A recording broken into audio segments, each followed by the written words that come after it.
Hello students, class 11th का chapter 11 P block के तत्व हम लोग आज स्टार्ट कर रहे हैं। हमारा एस ब्लॉक के तत्व वाला चैप्टर पूरा हो गया है और जो प्रश्न बचे थे वो मैंने कल आपको वॉइस मैसेज के द्वारा आपके ग्रुप में समझा दिए गए हैं। तो आज हम पी ब्लॉक वाले क्वेश्चन स्टार्ट करेंगे, पी ब्लॉक के तत्व। और ये चैप्टर आपको 12th क्लास में भी पढ़ने को मिलेगा। सेम यही प्रश्न है, यही नाम है उस चैप्टर का भी, पी ब्लॉक के तत्व। ठीक है। और स्पेशली आपके 11वीं कक्षा के सिलेबस में ग्रुप नंबर 14 और 15 ग्रुप नंबर 13 और 14 इंक्लूड किया गया है ना। जब आप लोग 12th क्लास में जाओगे तो आगे के जो ग्रुप्स हैं यानी ग्रुप नंबर 15, 16, 17 और 18 ये आपको 12th क्लास में पढ़ने को मिलेगा। तो चूंकि आज हम पी ब्लॉक के एलिमेंट्स स्टार्ट कर रहे हैं तो थोड़ा सा मेरा फर्ज बनता है कि मैं आपको पी ब्लॉक क्या होता है, आवर्त सारणी में वो कैसे स्थित है, कौन कौन से तत्व आते हैं, वो सारी बातें मैं आपको बताऊं। तो इसके लिए हमको थोड़ी सी शुरुआत करनी पड़ेगी।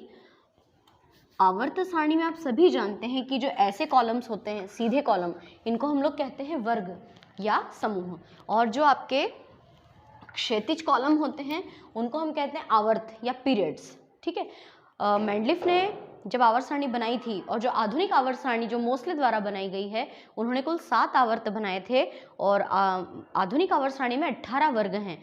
तो हम सभी जानते हैं कि वर्ग जो एक है आपका पहला वर्ग, इसमें कौन आता है? हे, ली, ना, की, रब, से, फरियाद, है ना। मतलब hydrogen, lithium, sodium, potassium, rubidium, caesium, francium, ये क्षार धातुएं हैं। दूसरे वर्ग में आती हैं आपकी क्षारीय मृदा धातुएं यानी बेटा, मांगे, कार, स्कूटर, बाप, रे, है ना। ये क्षार धातु, ये क्षारीय मृदा धातु हैं। इस लाइन में यहां से यहां तक डी ब्लॉक के एलिमेंट्स आते हैं, है ना। ये जगह डी ब्लॉक के तत्वों के लिए रिजर्व है, ठीक है ना। इसमें कैल्शियम यहाँ से मतलब इस जगह से तत्व शुरू हो जाते हैं लिखना इस तरह से, है ना। यहाँ पे स्कैंडियम वाली लाइन आती है ना। फिर यहाँ पर सेकंड लाइन आती है, फिर यहाँ पर थर्ड और यहाँ पर फोर्थ। ऐसे 4 भागों में डिवाइडेड है आपका ये डी ब्लॉक के तत्व। डी ब्लॉक के तत्वों को हम लोग संक्रमण तत्व भी कहते हैं, है ना। संक्रमण तत्व ये आप लोगों को 12th क्लास में डिटेल में पढ़ना है। पर हाँ, संक्रमण तत्व किस ब्लॉक में आते हैं ऐसा एक ऑब्जेक्टिव बन सकता है। और जो चैप्टर जो 3rd है मेंडलीफ की आवर्त सारणी वाला चैप्टर, उसमें मैंने पूरी आवर्त सारणी आपको प्रॉपर्ली समझाई है, तो उसमें आप लोग उसको देख सकते हैं कि कैसे इनको याद किया जाता है। आज हम फिलहाल पी ब्लॉक की बात करते हैं। तो हेलिना की रब से फरियाद और बेटा मांगे कार स्कूटर बाप रे, hydrogen, lithium, sodium, potassium, rubidium, caesium, francium और beryllium, magnesium, calcium, strontium, barium and radium. एक मुख्य बात कि जो अंतिम तत्व होता है वो रेडियो एक्टिव होता है ना, रेडियोधर्मी होता है और प्रकृति में नहीं पाया जाता। इसी तरह जो पहला तत्व है, वैसे ग्रुप नंबर 1 का पहला तत्व तो हाइड्रोजन है, लेकिन क्योंकि वो गैस है तो लिथियम से स्टार्ट करते हैं। तो जो पहला सदस्य होता है वो असामान्य व्यवहार प्रदर्शित करता है और उसके गुण अपने समूह के गुणों तत्वों से मैच बिल्कुल नहीं करते हैं, वो दूसरे तत्व से संबंध दर्शाते हैं जिनको अपन विकर्ण संबंध कहते हैं। तो चलिए अब बात करते हैं अपन पी ब्लॉक की। तो जो आपका पी ब्लॉक है, पी ब्लॉक ग्रुप नंबर 13 से 18 के बीच स्थित है। 13, 14, 15, 16, 17 और ग्रुप नंबर 18। इसको ऊपर लिखना पड़ेगा, इसका रीजन आपको समझ में आ जाएगा बाद में कि ऐसा क्यों। तो ग्रुप नंबर 13 के सदस्यों की शुरुआत यहाँ से होती है, नहीं यहाँ से, मतलब क्या लिखेंगे हम इसका नाम? बैंगन, इसके सीध में आ जाएगा आलू, गाजर, इन थैली, है ना। बैंगन, आलू, गाजर, इन थैली यानी boron, aluminium, gallium, indium, thallium, ये ग्रुप नंबर 13 है और इसको आपको इस चैप्टर में डिटेल में पढ़ना है। जो पहला तत्व है बोरॉन और जो दूसरा तत्व है एल्यूमिनियम, इन दोनों के बारे में सबसे ज़्यादा डिटेल। कुछ तो हम कॉमन फैक्टर्स पढ़ेंगे कि वर्ग जो 13 है उसको क्या कहते हैं, तो उसको बोरॉन परिवार कहते हैं। बोरॉन परिवार में boron, aluminium, gallium, indium, thallium आते हैं और फिर इनके भौतिक रासायनिक गुणों का कॉमन अध्ययन। परंतु बोरॉन और उससे बने यौगिक और एल्यूमिनियम और उससे बने यौगिकों को हमको स्पेशली पढ़ना है। फिर आते हैं अपन ग्रुप नंबर 14 पे, जिसमें आते हैं कहे, कार्बन, कहे, शिव, जी, सुनो, पार्वती। कहे शिवजी सुनो पार्वती, यानी कि कार्बन, सिलिकॉन, जर्मेनियम, टीन और लेड। ठीक है, ये आ गए आपके 14 नंबर के तत्व। इसमें भी आपको कार्बन का डिटेल पढ़ना होगा और सिलिकॉन का डिटेल पढ़ना है। ये दोनों चीज़ें आपको अभी इस साल इस चैप्टर में पी ब्लॉक के तत्व में आपको पढ़ना है इस ईयर के लिए। अगले साल के लिए हमारे लिए 15, 16, 17 और 18 ग्रुप रिजर्व है ना। तो अब हम लोग बात करते हैं अगले ग्रुप की। यहाँ पे बोरॉन, यहाँ पर कार्बन। इसको ऐसे याद करते हैं, बस से निकला ओल्ड फैशन न, है ना, बस से निकला ओल्ड फैशन। तो यहाँ पर आपको नेक्स्ट तत्व लिखना होगा। तो अब जब आप लोग 12th क्लास में जाएंगे तब आपको ग्रुप नंबर 15 पढ़ना है। अच्छा, इसको बोरॉन परिवार और इसको कार्बन परिवार कहते हैं। यहाँ पे कौन आते हैं? नहीं पढ़ना ऐसा सब्जेक्ट बायो, है ना, मैथ्स वालों को मजा आ गया सुन के। नहीं पढ़ना ऐसा subject bio. Nitrogen, phosphorus, arsenic, antimony, bismuth. तो इसमें भी नाइट्रोजन जो है वो प्रथम तत्व है और किसी भी वर्ग के जो प्रथम तत्व होते हैं वो अपने समूह के अन्य तत्वों से कुछ असामान्य व्यवहार प्रदर्शित करते हैं। और हाँ, विकर्ण संबंध किन में होता है? जैसे लिथियम का मैग्नीशियम से विकर्ण संबंध होता है, ऐसे बोरॉन का एल्यूमिनियम के साथ में विकर्ण संबंध होता है, बेरिलियम का एल्यूमिनियम के साथ, और बोरॉन का सिलिकॉन के साथ विकर्ण संबंध बताया जाता है। ठीक है, अब आगे की बात करते हैं ऑक्सीजन परिवार। ओल्ड स्टाइल से टीपो, ओल्ड स्टाइल से टीपो यानी ऑक्सीजन, सल्फर, सेलेनियम, टेल्यूरियम और पोलेनियम। इसके बाद में आता है नेक्स्ट परिवार आपका फ्लोरीन, हेलोजन, है ना, इनको हेलोजन कहते हैं। फ्लोरीन, फिर कल बाहर आई आंटी, है ना, फिर कल बाहर आई आंटी। और आखिरी में यहां से स्टार्टिंग है इसकी, है ना, है ना आगर कर 0 रन, है ना अगर कर 0 रन। तो अभी बहुत अच्छी चीज़ है कि हमको सिर्फ ग्रुप नंबर 13 और 14 के बारे में बात करना है 11वीं वालों को। नेक्स्ट ईयर अपने को ये सब कुछ पढ़ना पड़ेगा, लेकिन फिर भी जनरल चीज़ें तो हमको आनी चाहिए। जैसे वर्ग 18 के सदस्यों को किन किन नामों से जानते हैं? हम इसको शून्य समूह भी कहते हैं। क्यों? क्योंकि उत्कृष्ट गैसों की जब खोज हुई थी तब मेंडलीफ ने इसको 9 नंबर देने की बजाय 0 नंबर दिया था। उसके बाद में ये सारे उत्कृष्ट गैसें हैं तो इसका नाम है उत्कृष्ट गैसें। ठीक है, फिर अगला इसको हम इंग्लिश में नोबल गैस भी कहते हैं। नोबल गैस का मीनिंग होता है अक्रिय गैसें। अक्रिय मतलब कि जो बिल्कुल भी क्रिया नहीं करती हैं, अक्रिय गैसें भी इनको कहते हैं, है ना, किसी से क्रिया नहीं करती हैं। अच्छा, ग्रुप नंबर 17 की पहचान। ग्रुप नंबर 17 को मैं यहाँ साइड में लिख देती हूँ ना। ग्रुप नंबर 17 के तत्वों को हेलोजन कहते हैं। हेलोजन का मतलब क्या होता है? हेलो प्लस जन, जो समुद्र में पाए जाते हैं और समुद्री लवण बनाते हैं, उनको हेलोजन कहते हैं। ग्रुप नंबर 16 ये ऑक्सीजन सल्फर वाली जो ग्रुप है उनको हम लोग कहते हैं चेल्कोजन। चेल्कोजन का मतलब भी, चेल्को मतलब कि अयस्क, जन मतलब कि प्रोड्यूस करने वाले यानी कि अयस्क बनाने वाले। उसके बाद में ग्रुप नंबर 15 इनको हम लोग कहते हैं निकोजन। निकोजन का मतलब क्या होता है? बहुत ज़्यादा विषैले तत्व। निकोजन अधिकतर विषैले तत्व होते हैं। फिर अभी इस साल के लिए जो हमको याद करना है, इसको ग्रुप नंबर 14 को हम कहते हैं कार्बन फैमिली या कार्बन परिवार। इसी प्रकार से ग्रुप नंबर 13 को हम लोग कहते हैं बोरॉन परिवार। ठीक है, तो आपको अगर ऐसा पूछ ले कि वर्ग 13 के सदस्यों को क्या कहते हैं तो बोरॉन परिवार, वर्ग 14 के सदस्यों को क्या कहते हैं? कार्बन परिवार। और एक मुख्य बात, एस ब्लॉक के तत्व और पी ब्लॉक के तत्व, इन दोनों को एक साथ क्या कहते हैं? तो एस और पी ब्लॉक के तत्वों को एक साथ कहते हैं प्रतिनिधि तत्व, है ना, इनको प्रतिनिधि तत्व भी कहा जाता है। ठीक है, अब चूंकि मैंने लगभग आधी आवर्त सारणी बना दी है, आधी इसलिए क्योंकि डी ब्लॉक और एफ ब्लॉक के तत्व बचे हैं, है ना। तो एस और पी ब्लॉक चूंकि कंप्लीट हो चुका है तो मैं आपको इलेक्ट्रॉनिक विन्यास परमाणु क्रमांक भी बता दूं इनका कैसे निकालते हैं। तो 2 यहाँ से शुरू करते हैं, 2, 8, 8, 18, 18, 32, है ना। ये नंबर से याद रखना, 2n² के हिसाब से निकालते हैं। हाइड्रोजन का परमाणु क्रमांक याद कर लेना, 1 होता है ना। तो 1 में 2 जोड़ो 3, 3 में 8 जोड़ो 11, 11 में 8 जोड़ो 19, 19 में 18 जोड़ो 37, 37 में 18 जोड़ो 55 और 55 में 32 जोड़ो 87, तो इस हिसाब से इसका 88। बात समझ में आ गई।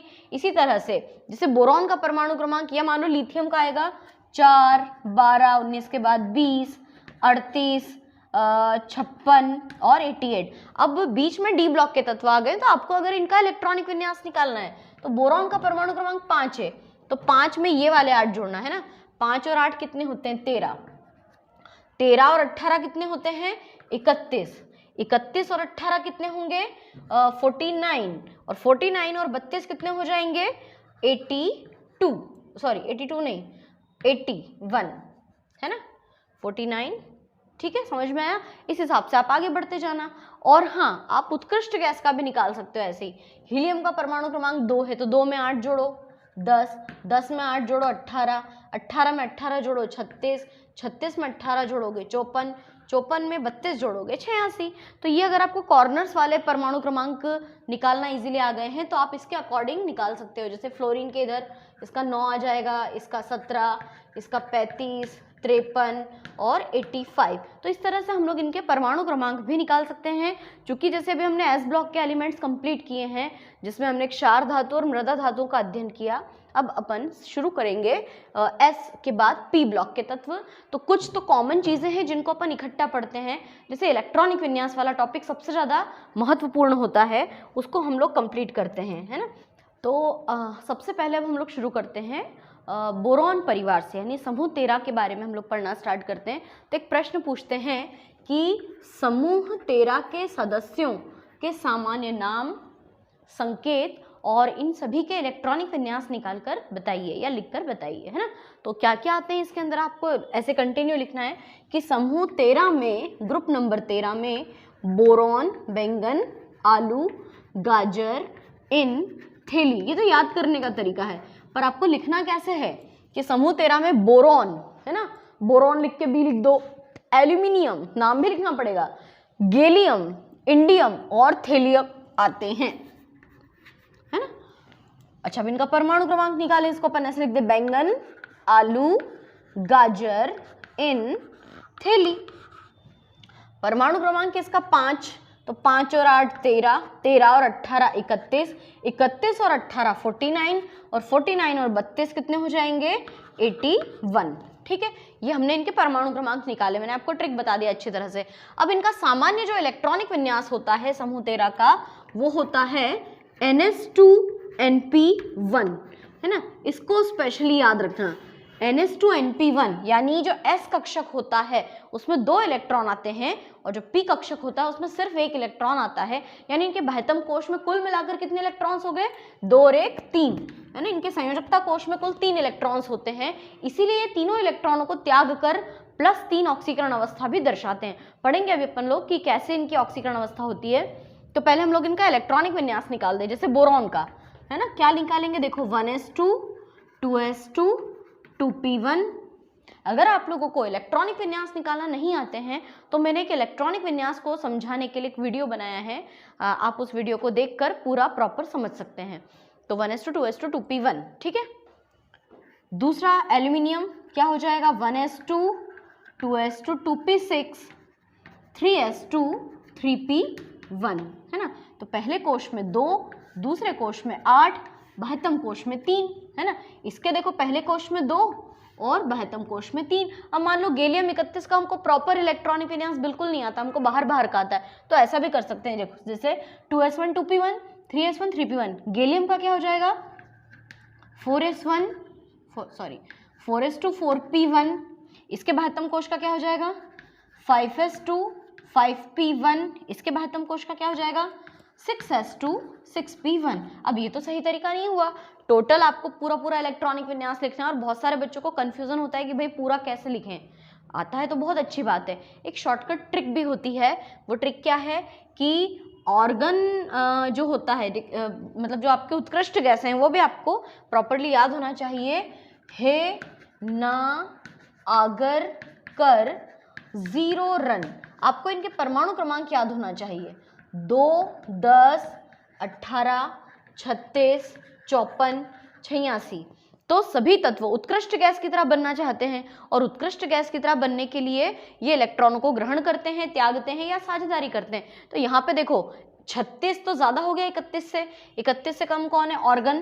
तो यहाँ पे आप लिख दो ऑर्गन 18, यानी ऑर्गन 18 तक तो ऐसा कैसे ही, और ऑर्गन 18 का इलेक्ट्रॉनिक विन्यास होता है 1s2 2p6 3s2 3p6 और 3d10। हाँ 3d10 जरूर इसमें नहीं आता है। तो यहाँ पे अपन टोटल करें 18 19 20 और एक 21, तो यहाँ बीच में आप लिख दो 3d10, हो गए 31, यानी ऑर्गन 18 तक तो ऐसा कैसे ही। उसके आगे हमने बाह्यतम कोश का भी लिख दिया, पर 10 इलेक्ट्रॉन कम पड़े तो हमने 3d10 भी इसमें यूज कर लिया। इसके आगे बात करते हैं 49 वाले का।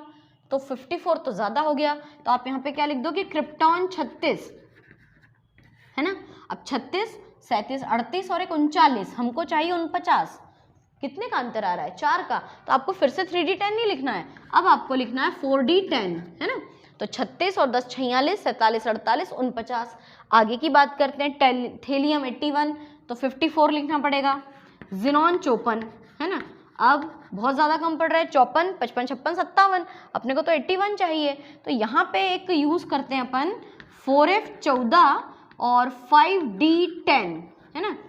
3d10 4d10 5d10, लेकिन उसके पहले 4f14 भी आता है। अब जोड़ो आप 54 और 10 64, 64 और 10 74, 74 और 4 78, 79 80 81 81 टोटल इसका हो गया।